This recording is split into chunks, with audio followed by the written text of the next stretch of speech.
Everybody, video here for you today. Now, I found this story while looking for stories for an ancient history news video. I haven't done one of those for about 2 months. Just been pretty busy over the past 8 weeks. Been to Florida a couple times, dad passing away. Just had a lot of stuff on the plate, but the last week I have been pretty much home. I've been resting a bad knee. I just got to remember I'm not 25 anymore, but it's feeling pretty good today. But I wanted to report in this story. I just thought this was fascinating. We are going down to Arzen in the Tuva region of Russia. Now, here is the small town of Arzen where they said this find was made by. Not positive where it was made, but this area certainly looks promising. Now, remember, this comes from about 2,600 years ago, the same time as the Adena people. You notice that circular feature right there, and there's seems to be mounds in this area lined up right there. And this might be the spot where this find was made, but I'm just not positive.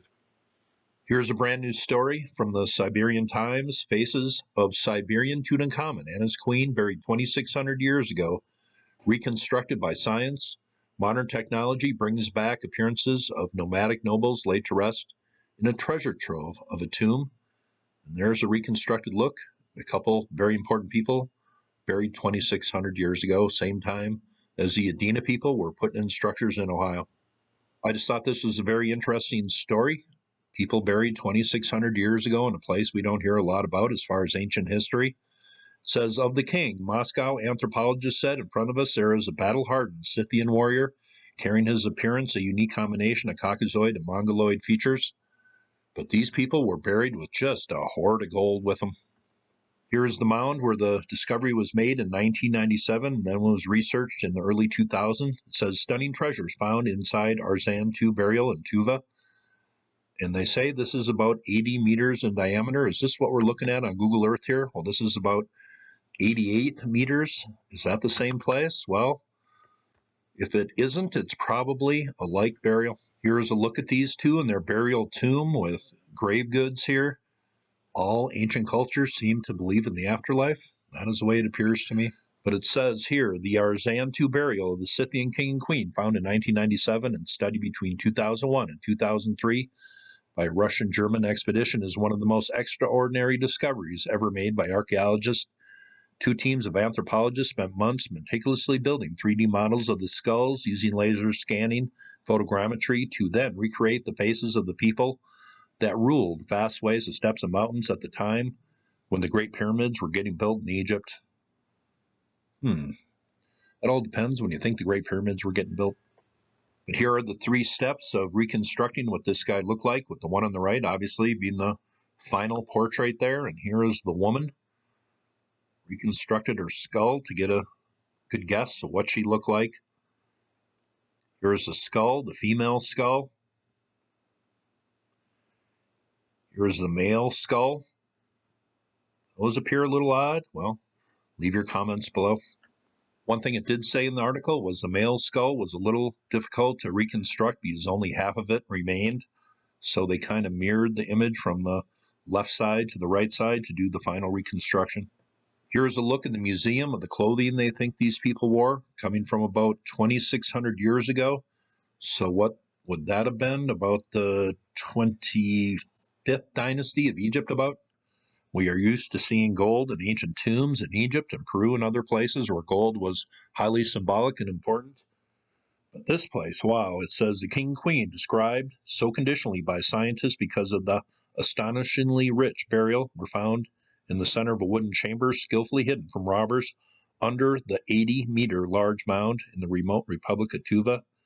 Another theory suggests that the woman could have been the king's favorite concubine, sacrificed to accompany him to the afterlife, along with 33 other people, including 5 children. It says 14 stallions in full dress of gold, bronze, and iron, and all taken from different herds, were found inside the burial too.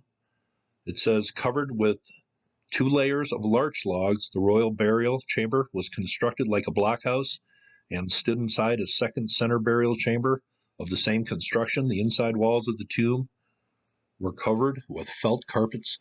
But the gold here is just incredible. The male here, let's talk about the clothing he was wearing, covered in golden artifacts. It says his outer clothes were adorned with thousands of small gold panther figures, each 2 to 3 centimeters in length, attached in vertical rows, also forming motifs such as wings on his back.